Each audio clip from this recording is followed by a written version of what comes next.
Good afternoon, students. My class 8 students, how are you all? I'm back with you for your civics chapters. In my previous session, where I had discussed history, first chapter, I hope you are through with it. And now, taking up social and political life, your NCERT textbook. The first chapter has first unit, as it says, Unit 1, the Indian Constitution and Secularism.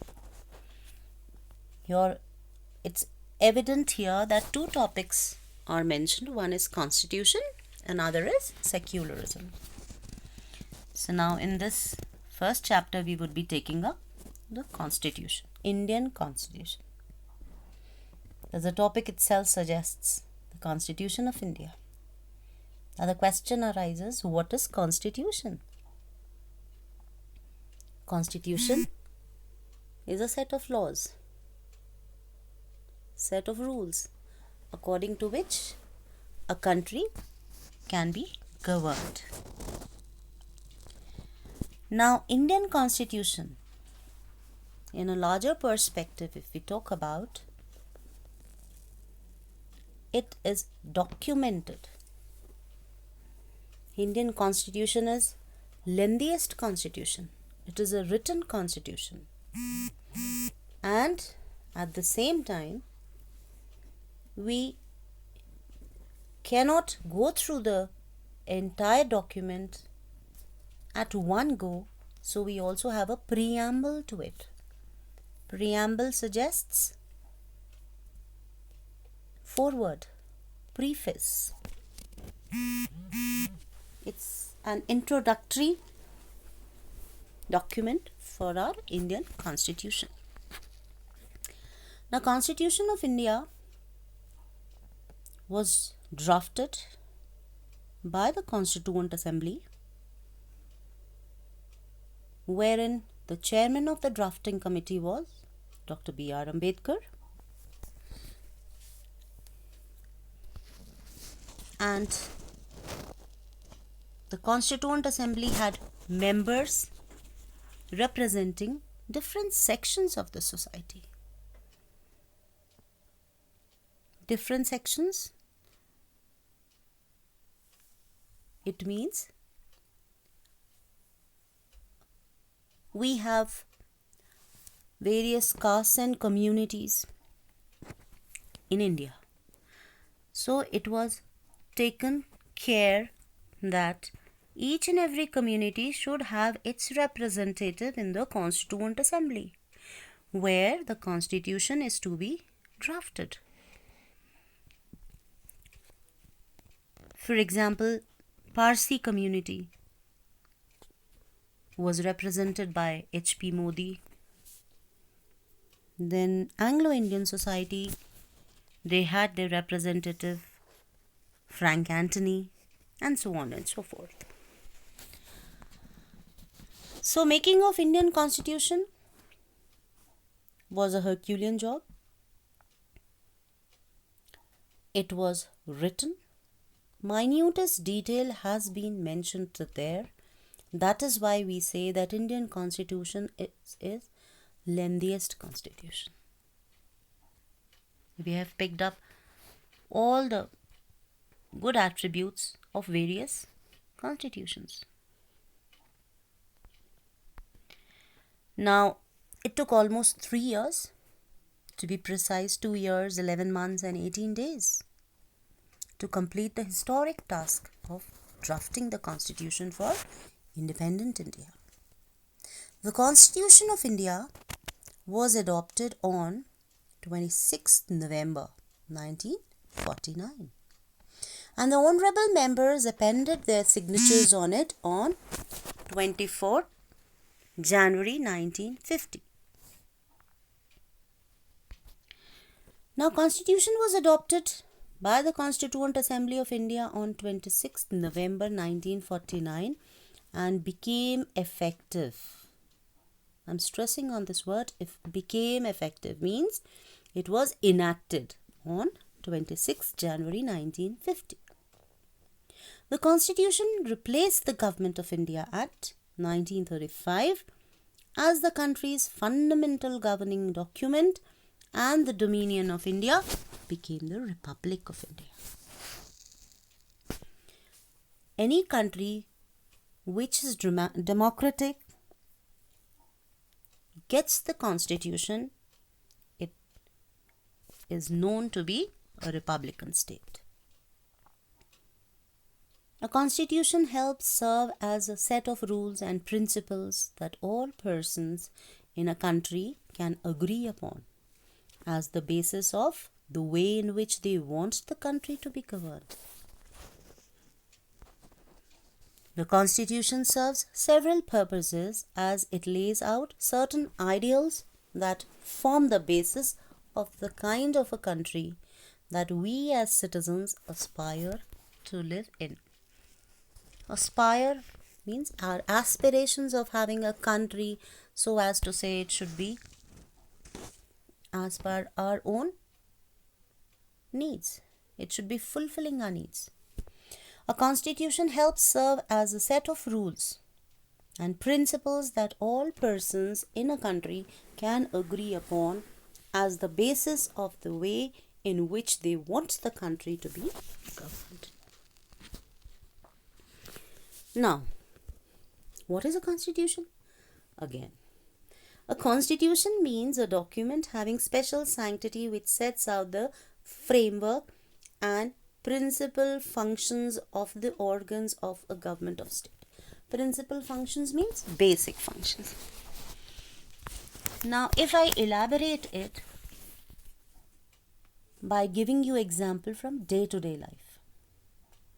So when I say constitution is a set of laws, set of rules which have been promulgated to abide with as an Indian citizen. Similarly, as an individual, you have been given certain rules to be followed in certain places. Now, for a while when you are staying back at home, you are with your parents. I'm very much sure that there must be certain rules which have to be followed, which you have to adhere to once you are at home. For example, meal times, everybody has to be present for dinner or lunch together. Once you are in your study room and you have to leave the room after you complete your studies, it is a prerequisite that you should leave it well organized. Am I right? Similarly, when you are here with us in school, then you have to follow the norms laid down by the school authorities. Like, if you are in your classes during teaching hours, you have to remain in the academic block. Means your house is out of bound. You're not supposed to go there. You're not supposed to visit the dispensary during academic hours. Similarly, certain rules are to be followed in the school mess, school library. So, it is mandatory for everybody, every individual to follow the rules which have been laid down for that particular place. Even when you are moving on the road, driving the vehicles, they have to follow the rules of the road. You have to follow the rules of the road if you are a pedestrian. So, the rules which have been laid down have to be followed, and similarly, the rules which have been laid down under the Constitution have to be followed by citizens at large. The Constitution declares the principles governing the operation of three organs. What are they? Legislature, executive, and judiciary. Legislature legislates laws. It frames the laws. Executive, it looks into that they have been executed. They have been put into practice. They are being followed. And judiciary interprets the laws. Now, talking about Nepal, which had monarchical form of government, and from monarchy, the journey to democratic constitution. Now, case study of Nepal suggests that 1990 People's Movement was a multi-party movement in Nepal that brought an end to absolute monarchy and the beginning of constitutional democracy. Now, absolute monarchy, it suggests that the emperor, the ruler, the king is an absolute power. Means he enjoys divine rights. He derives his power from God Almighty. He does not allow the people to participate in the running of the government in any way. Means all the powers are vested with the emperor and he is free to run the government, run the country on his own whims and fancies. It also eliminated the panchayat system. The movement was marked by a unity between the various political parties. Now, following a 4-year autocratic rule by King Gyanendra that failed to defeat the Maoists, a mass civil protest was launched by a coalition of the Maoist and the political parties in 2006, which forced the king to step down, brought the Maoists to the peace process, and established a democratic republic by 2008. So Maoist was an organization, the people who were very aggressive by nature, they were politically motivated, youth in majority, and certain other parties which existed in Nepal were Nepal Congress, 7-party alliance that we call it SPA. The previous constitution of Nepal, which had been adopted in 1990, reflected the fact that the final authority rested with the king. The reason that people did not want to continue with the previous constitution is because it did not reflect the ideals of the country that they wanted Nepal to be and they had fought for.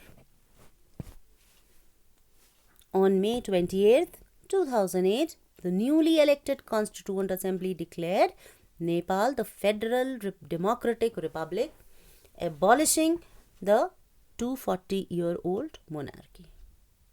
And 2006 democracy suggests that movement is the name.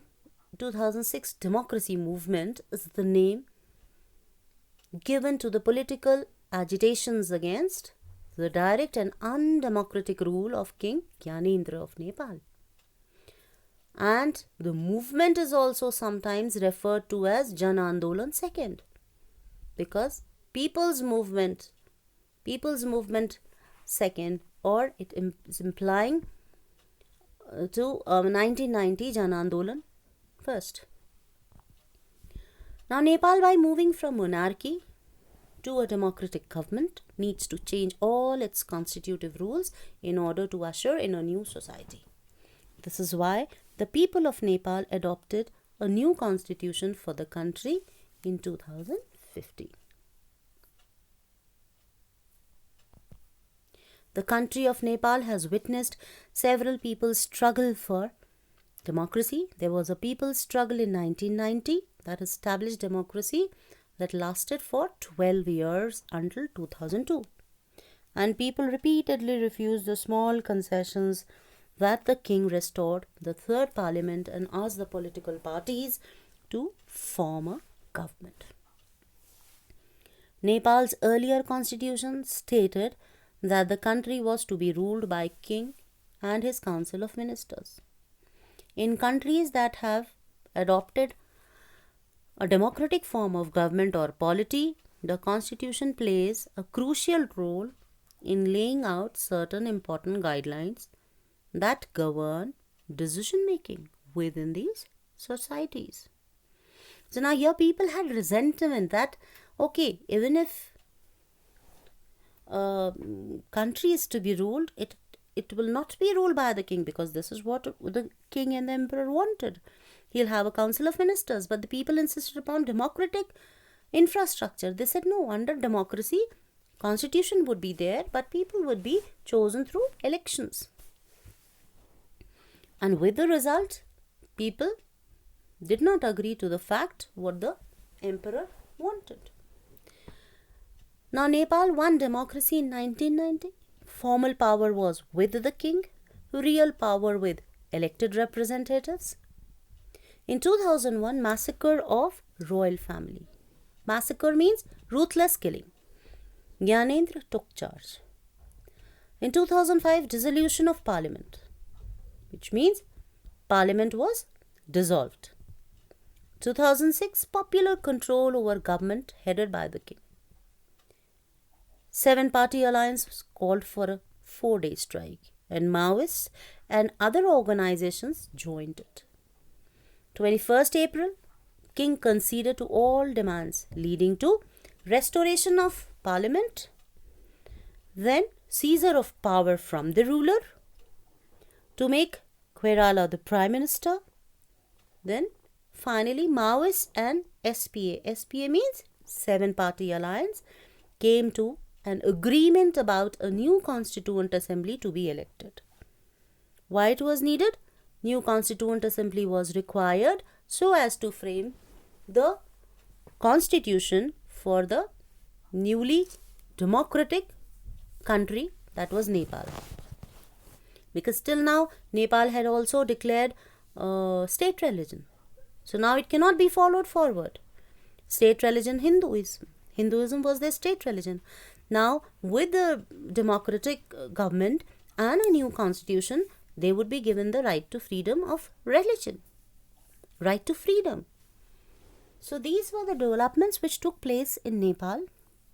Case study of Nepal, which reflects to the journey of Nepal from monarchy to democracy, was essential to be taught right now, because we had started the chapter discussing constitution under democratic government, and here this gives a very clear view and it would facilitate in your understanding the topic. And furthermore, it would be easy for you to get on to the features of constitution, which I would be taking up in my next module. So, this chapter has been divided into 2 segments so as to make it easy for you to understand. And in the next segment, I would be taking up your features of constitution, which says federalism, then separation of power, fundamental rights, and so on. So I would like to wind up this segment right here, and I suggest that you should read your textbook. The chapter there, first few pages have to be read because I've covered first few pages. Although case study of Nepal is given in few lines in your textbook, I have elaborated here, and you go through it. Try to find out if you are able to understand everything clearly. If at all you happen to come across any word or statement which you are unable to understand, please highlight that, underline, and we can discuss it later on when we happen to meet. Okay, thank you and stay safe.